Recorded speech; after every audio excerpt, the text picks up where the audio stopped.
అమ్మ నిమ్మరసం తీయమంటేను. నిమ్మరసమా? నా కోసమా? ఏం కలిపావే దాంట్లో? విషం కలిపావా?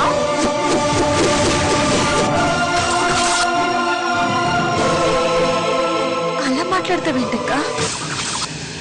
ఆల్రెడీ చావు నుంచి తప్పించుకుంది, ఈసారి ఎలా తప్పించుకుంటుందో చూద్దామని ప్లాన్ చేసావా? చాలా అన్యాయంగా మాట్లాడుతున్నావక్క. నేను కాదే, నాకు అన్యాయం చేద్దాం అనుకున్నది నువ్వు. నీ ప్లాన్ లీక్ అయిందని కంగారు పడుతున్నావు కదూ? నీకెలా చెప్పాలో నాకు అర్థం కావడం లేదక్క. కల్లో కూడా నీకు హాని తలపెడతానా? నువ్వు నా అడ్డు తొలగించుకోవాలని నాకు విషమిచ్చి చంపాలని చూస్తున్నావు. ఇది కన్ఫర్మ్. ఏమిటి సత్య? ఏమిటి? ఏం జరిగింది? విన్నావా బామ్మ? నేను రాద్ధాంతం చేస్తున్నానంట. నన్ను నేను చంపుకోవాల్సిన పరిస్థితి ఏర్పడిందంటే అందుకు కారణం ఇది కాదు.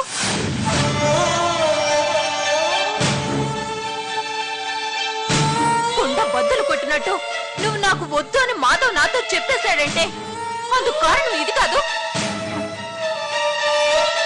అమ్మా, ఈ రోజు ఆటో ఇటో తేలిపోవాలి.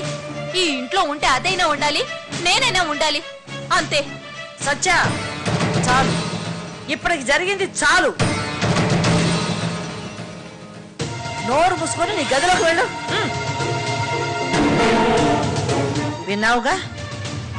విన్నావుగా నీ కూతురు ఏమందో? దానికి నచ్చ చెప్పడం ఇక నా వల్ల కూడా కాదు. ఈ వయసులో నాకు పిచ్చెక్కిపోయేలా ఉంది. అమ్మా, సునంద, అది నీ కూతురు.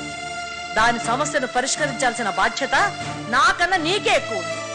నీ ఇష్టం. మీ అమ్మ కూతురు కూర్చొని శాంతంగా మాట్లాడుకుంటారో లేదా ఇలాగే రోడ్డు మీద పడి అరుచుకుంటారో మీ ఇష్టం. అమ్మా, కానీ ఒక్క విషయం గుర్తుంచుకో. ఏ రహస్యమైనా సరే గడప దాటితే ఊరు దాటుతుంది అంటారు.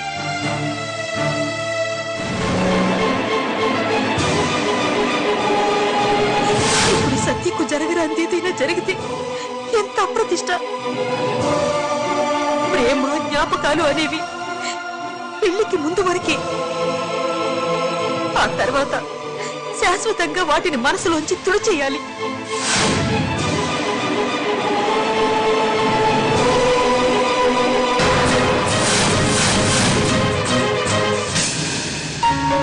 మాధవ్ ఇంకా రాలేదేంటి?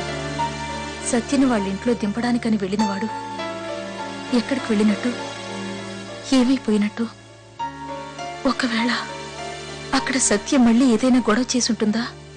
అందుకే ఇంటికి రాబుద్ది కాక మాధవ్ ఇంకెక్కడికైనా వెళ్ళి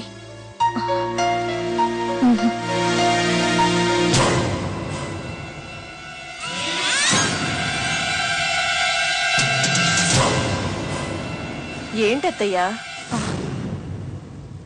అర్ధరాత్రి దాటినా నిద్రపోకుండా ఎవరికోసమో ఎదురు చూస్తున్నట్టున్నారు? మాధవ్ కోసమేనా? అత్తయ్య, మీరు అనవసరంగా టెన్షన్ పడుతున్నారు. మాధవ్ ఏమీ చిన్న పిల్లాడు కాదు కదా తప్పిపోవడానికి.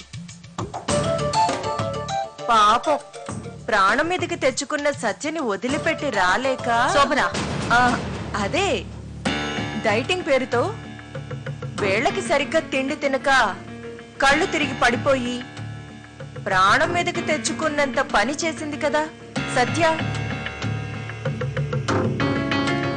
తన కోసమే మావగారింట్లో ఉండిపోయాడేమో.